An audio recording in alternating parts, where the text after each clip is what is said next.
My name is Riley. Today I will be speaking to you about the famous Battle of Queenston Heights and its effect on Canada today. The Battle of Queenston Heights was the first famous and major battle during the War of 1812. It was the United Kingdom and Upper Canada versus the United States. It took place just after the Major General Isaac Brock had won over Detroit. The two sides decided to have a ceasefire, but instead of resolving the conflict, both groups were actually regrouping and building their armies. Soon, the war began again in Queenston. Leading up to the battle, the Americans wanted to get a good position on the Canadian side of the Niagara River before winter, in hopes to take over the country. This famous battle was fought in present-day Ontario, then called Upper Canada, in Queenston, along the Niagara River.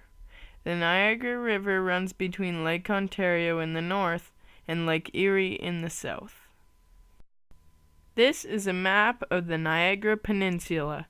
It shows Niagara Falls, Queenston, British Fort George, and the American Fort Niagara.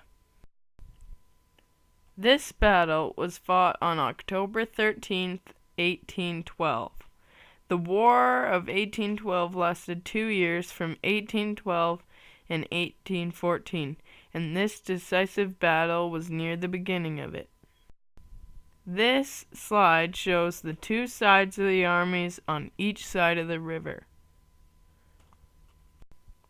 The two sides in this battle were the Americans versus the British and Upper Canadians. The leader for the Americans was Stephen Van Rensselaer. The leader for the British and Canadians was Sir Isaac Brock. On the British and Canadian sides, there was the leader Isaac Brock, as well as 1,200 British regulars, well-disciplined and organized foot soldiers in bright red coats, and Canadian militia, as well as Mohawk warriors. On the American side, there was the leader Stephen Van Rensselaer, as well as 4,500 American foot soldiers and New York militia. Even though the Americans had more militia and the British were spread out with less forces in an attempt to defend, the Americans had issues.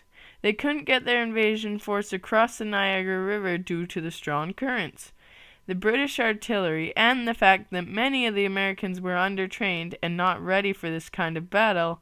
In the end, even though they lost their leader, Isaac Brock, a new leader, Shalif, arrived with British reinforcements and defeated the unsupported American forces, resulting in their surrender.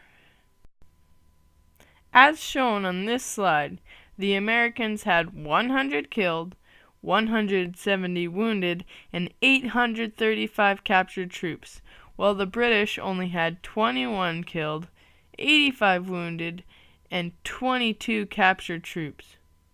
Woohoo! This was a huge battle for us as Canadians. It helped to save our country from the invading Americans. There was a lot of cooperation needed during the battle between the English-speaking, French-speaking, and Aboriginal communities in order to have success. This helped our people to have a united force for the rest of the war, and helped lead to the Confederation of Canada years later in 1867. This coin shows Isaac Brock dying in the front, while the many various groups are battling behind. The American forces were taken by surprise once the British reinforcements came. They surrendered, and 835 of them were captured, and so many of them were killed or drowned.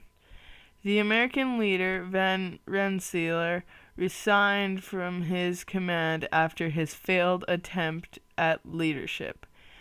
Though the loss of their fearless leader, Isaac Brock, was a huge defeat to the British, It inspired the Upper Canadian Army to defend their land for the rest of the war.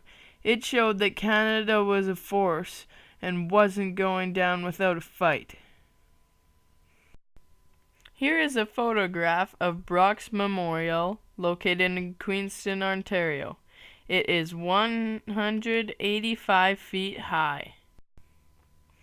In Queenston Heights, there is a memorial set up to honor the memory of Isaac Brock and the warriors who died right there on the battlefield. They have set up a historic museum. They give a tour of the battlefield with costumed staff, and you can climb the 235 steps up the monument for a great view of the Niagara frontier. The Battle of Queenston Heights was a monumental battle for the preservation of Canada and for our following victories in the War of 1812. It was one of the first battles that resulted in the death of a great leader, Sir Isaac Brock. However, the death of their leader brought strength and determination to finish what he started and save Canada from the American invasion.